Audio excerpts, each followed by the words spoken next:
존 볼턴 미 백악관 국가안보보좌관이 오늘 한국을 방문했습니다. 볼턴 보좌관은 방한하기에 앞서서 일본을 방문해서 고노 외무상과 이와야 방위상을 만났습니다.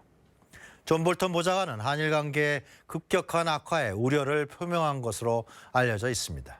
그러나 아직까지 미국의 한일 분쟁에 관한 스탠스는 우려는 표명하되 문제 해결은 양국이 해야 한다는 입장입니다. 트럼프 대통령의 한일 양국의 요청이 있으면 돕겠다라는 중립적인 발언에서 그 의도가 드러나고 있습니다. 현재 일본이 한국에 대해서 취하고 있는 수출 규제 조치와 경제 전쟁의 서곡은 사실 미국의 대아시아 전략과 밀접한 관련을 갖고 있습니다. 미국의 암묵적 용인 속에서 벌어지고 있는 조치라는 것이죠. 동북아시아에서의 중국의 강력한 부상에 대한 미일 간의 이해가 맞았기 때문인데요. 미국은 중국의 부상을 막기 위해서는 일본의 군사적 증강과 함께 위상 강화가 필요하다는 생각인 것 같고, 일본은 동아시아에서의 독자적 패권을 회복하기 위해서 미국의 지원과 함께 강력한 미일 동맹을 유지해 나가야 한다는 의도를 품고 있는 것입니다. 2012년 총선에서 집권한 아베 정권은 보통 국가화를 내세우기 시작했습니다. 이는 전쟁 목적의 군사력 보유 금지와 무력 행사 및 전쟁의 포기를 규정한 평화헌법에서 벗어나겠다는 의미입니다.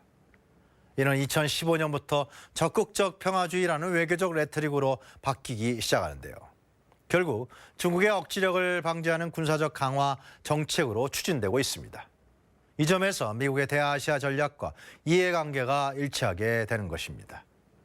일본을 파트너로 삼아서 중국의 부상을 막을 수 있다는 것.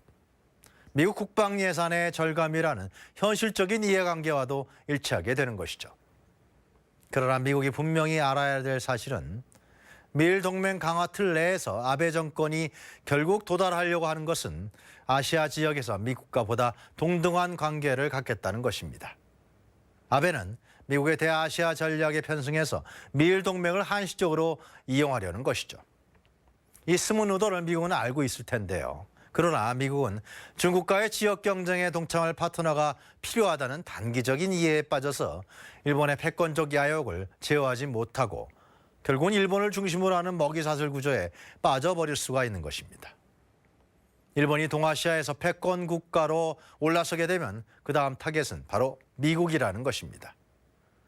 일본의 보통 국가화 추진의 시작은 대미 종속을 탈피하기 위한 의도에서 나온 정책이라는 점, 또 강력한 미일 동맹 강화는 미국에 편승하는 무임승차가 아니라 그 뒤에는 일본 패권의 검은 의도가 깊숙이 담겨져 있다는 것입니다.